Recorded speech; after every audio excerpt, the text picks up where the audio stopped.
merupakan kerajaan kecil yang tidak berminat mengikat perjanjian dengan kerajaan lain. Namun, meskipun tidak mengikat perjanjian dengan kerajaan lain, rakyat yang di sana hidup makmur. Beberapa tahun kemudian, banyak kerajaan lain yang tahu bahwa di Pulau Belitung berdiri sebuah kerajaan kecil yang damai. Mendengar hal itu, mereka berbondong-bondong mengajak Raja Berdarah Putih untuk menjalin persahabatan dengan mereka. Raja Berdarah Putih dengan senang hati menyambut keinginan mereka. Tetapi semenjak menjalin persahabatan dengan beberapa kerajaan tetangga, Raja Berdarah Putih mulai merasa tidak tenang, merasa ada sesuatu yang akan menghancurkan kerajaannya. Suatu malam, beliau berdiri mendatangi seorang kakek tua. Kakek itu berkata, "Tuan Raja, berhati-hatilah dalam menjalankan kepemimpinan karena banyak musuh yang diam-diam ingin mengincar kemakmuran kerajaanmu." Setelah mengatakan itu, kakek itu pun perlahan menghilang. Raja Berdarah Putih terperanjat bangun dari tidurnya.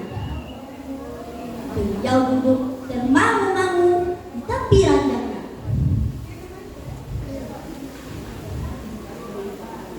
Apa ini ada hubungannya dengan pikiranku yang kacau akhir-akhir ini? Setelah beberapa hari, Raja Berdarah Putih belum bisa melupakan mimpinya. Tapi suatu malam, beliau kembali bermimpi mendatangi si kakek itu kembali. Kakek itu kembali mengatakan, "Musuhmu sudah semakin dekat, Tuan Raja. Kerajaanmu sudah diambang kehancuran."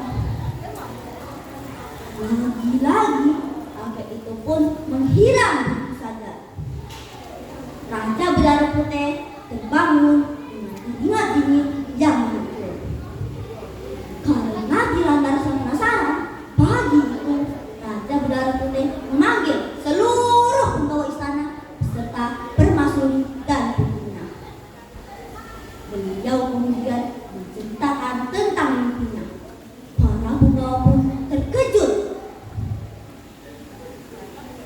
Maka dari itu, kita harus bersiap. Siapa tahu ada serangan mendadak.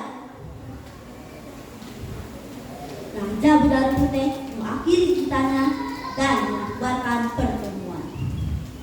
Semenjak saat itu, penjagaan di wilayah kerajaan semakin diperketat. Sebagian prajurit berlatih perang untuk persiapan. Mereka melakukan itu karena suasana di kerajaan begitu mencekam dan menegangkan. Suatu hari, kerajaan Tujuh Pancoran kedatangan tamu yang merupakan utusan dari kerajaan lain yang diperintah oleh Raja Bunasuka yang terkenal kuat dan perkasa. Utusan itu menyampaikan surat dari Raja Bunasuka. Raja Berdarah Putih menerima surat itu dan membacanya di depan para penggawa istana. Adalah raja yang berkuasa dan perkasa. Kerajaan manapun harus tunduk dengan kekuasaan, tidak kecuali kerajaan kalian. Jika kalian tidak mau, bersiaplah kita berperang.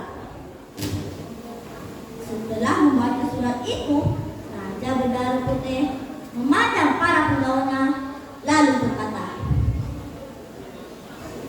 "Kalian siap berperang?" Para penggawa pun saling berpandangan. "Ampun Tuan Raja, bagaimana jika kita kalah Tuan Raja?" "Kalah menang bukanlah masalah. Yang penting kalian siap."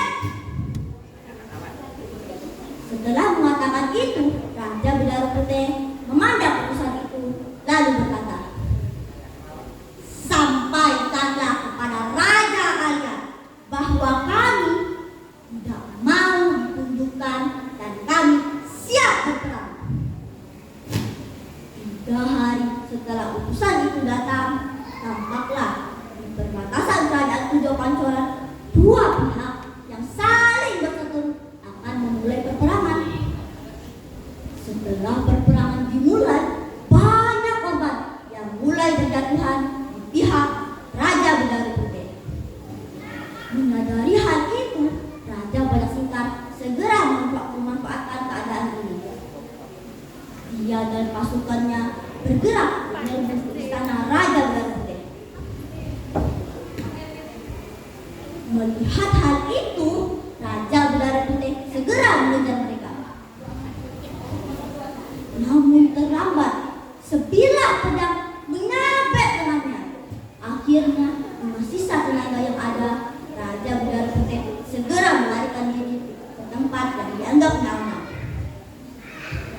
Di saat panik itu, datanglah seluruh keluarganya beserta para penghuni kerajaan yang masih tersisa. Mereka mengatakan bahwa istana mereka telah dikuasai oleh Raja Badak Singkar. Hanya sebuah seruling pusaka dari leluhur mereka yang sempat dibawa oleh para penggawa kerajaan. Tiba-tiba dari jauh datanglah sekelompok pasukan Raja Badak Singkar. Salah satu prajurit berteriak, "Itu mereka! Cepat, rakut seruling itu!" Raja Bidari Putih mengisyaratkan kepada para penggawanya untuk segera meninggalkan tempat itu. Mereka pun melarikan diri. Pasukan Raja Badak Singkar mengejar di belakang. Ketika Raja Bidari Putih dan para penggawanya sudah mendekati daerah pegunungan, di suatu tempat mereka berhenti sebentar sambil memandang deretan pohon besar dan bambu-bambu yang saling bergesekan. Mereka bingung karena tidak tahu cara melintasi hutan itu. Raja Bidari Putih menunjuk suatu tempat di mana ada celah untuk masuk ke hutan itu. Pasukan Raja Badak Singkar ikut masuk ke tempat yang sama. Tetapi sewaktu akan memasuki celah, terdengarlah suara bulu perindu yang menyayat hati. Bersamaan dengan suara bulu perindu itu, pohon mali-mali di sekitar mereka tiba-tiba mengeluarkan duri-duri tajam. Para prajurit pun langsung melarikan diri karena tidak mau terkurung. Setelah keluar dari hutan itu, mereka menamakan tempat tadi Mali-Mali Berduri karena di sana ada pohon mali-mali. Sampai saat ini, orang-orang percaya bahwa orang yang masuk ke sana maka akan selalu mendengar suara bulu perindu.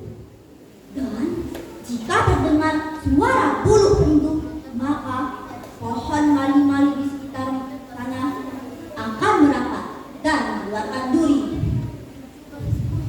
Dan sebagian